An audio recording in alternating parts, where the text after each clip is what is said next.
আজ মঙ্গলবার ৭ জানুয়ারি। দৈনিক ইত্তেফাক। খালেদা জিয়া আজ লন্ডনে যাচ্ছেন, স্বাগত জানাবেন তারেক রহমান। সফরসঙ্গী ১৬ জন। বিমানবন্দরে কয়েক স্তরের নিরাপত্তা। HMPV ভাইরাস দ্রুত ছড়িয়ে পড়ছে এশিয়ায়। ভারত, মালয়েশিয়া ও হংকংয়ে শনাক্ত। চাপের মুখে পদত্যাগ করলেন কানাডার প্রধানমন্ত্রী ট্রুডো।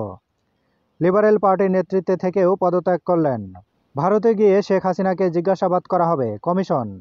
বিডিআর হত্যাযজ্ঞে শহীদ পরিবারের সদস্যদের সঙ্গে মতবিনিময়। অভিন্ন আইনে সংসদীয় পদ্ধতিতে স্থানীয় ভোট চায় সংস্কার কমিশন।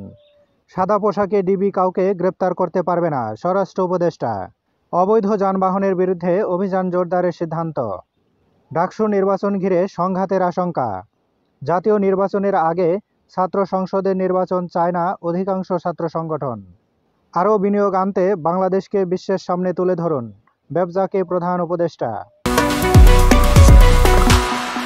এবার শেষের পাতা।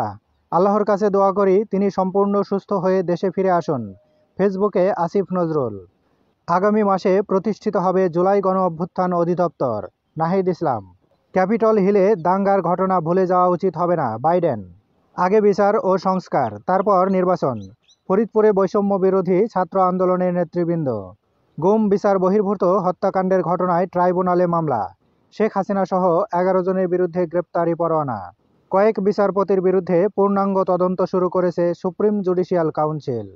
ভয়াবহ তুষারঝড়ে বিপর্যস্ত যুক্তরাষ্ট্র। ওয়াশিংটনে 16 ইঞ্চি বরফ। 7 অঙ্গরাজ্যে জরুরি অবস্থা। 1300 ফ্লাইট বাতিল। জিডিপির প্রবৃদ্ধি ধারাবাহিকভাবে কমেছে।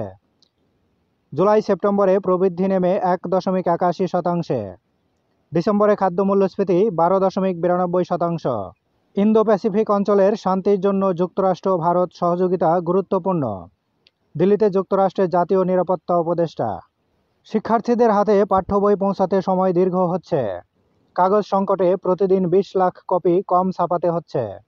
14 বছরেও ন্যায় বিচার পায়নি ফেলানীর পরিবার।